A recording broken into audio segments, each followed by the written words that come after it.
Welcome to the Real Estate Espresso Podcast, your morning shot of what's new in the world of real estate investing.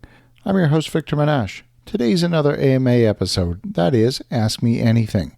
I love to answer your questions, and if you have a question you think is going to be of broad interest, send it in. I'll answer it live on the air. Send your questions to victor@victorjm.com. That's victor@victorjm.com. Today's question comes from Jen in Bulgaria. She asks, I'm preparing to close on a house purchase with my husband that forms part of an attached dwelling.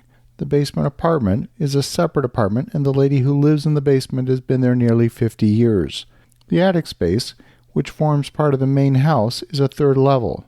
Legally, the attic space is written in the deed as a shared space. This means that the basement apartment, legally, could have a partial claim to the attic space, which is not truly connected to the basement.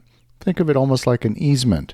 Now, we want full access to the attic space for living space, and we don't want the risk of the lady in the basement making a claim to it.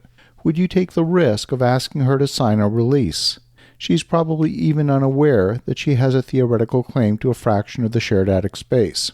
The lady in the basement is probably interested in selling her flat in a few years. How would you handle the situation? Well, Jen, this is a great question. I'm no expert in real estate laws in other countries, but negotiations are pretty universal, and they tend to transcend legalities. You need to find out what's important to the lady living in the basement. She's been there for close to 50 years. What are her dreams? What are her aspirations? If she were to sell, why would she sell? What would she do with the money? I'd like to know the answer to those questions. The first thing I would do is search title and see if indeed she has owned the flat for 50 years.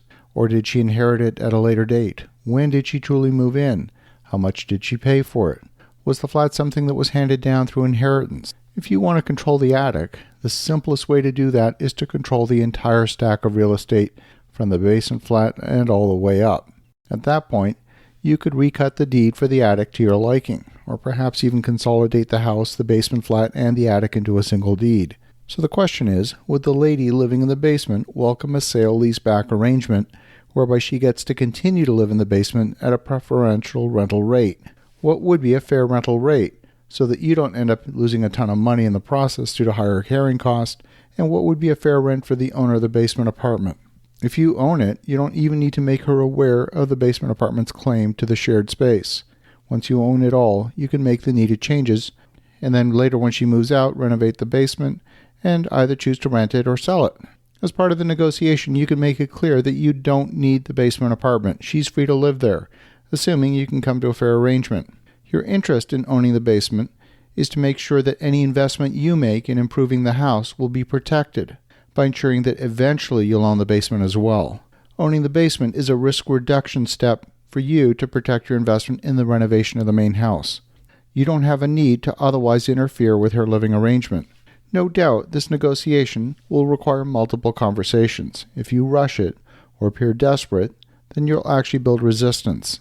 But if you take your time and build a relationship with the lady downstairs and truly listen to her needs, then you have a realistic chance of gaining the control that you seek over the attic space and perhaps ultimately owning the entire building. These types of negotiations can be difficult when there's a perceived imbalance of power. I recently encountered something similar when a landowner made some unreasonable demands of me. I had the landowner accuse me of being a rich developer who was just here coming in from out of town to exploit their land.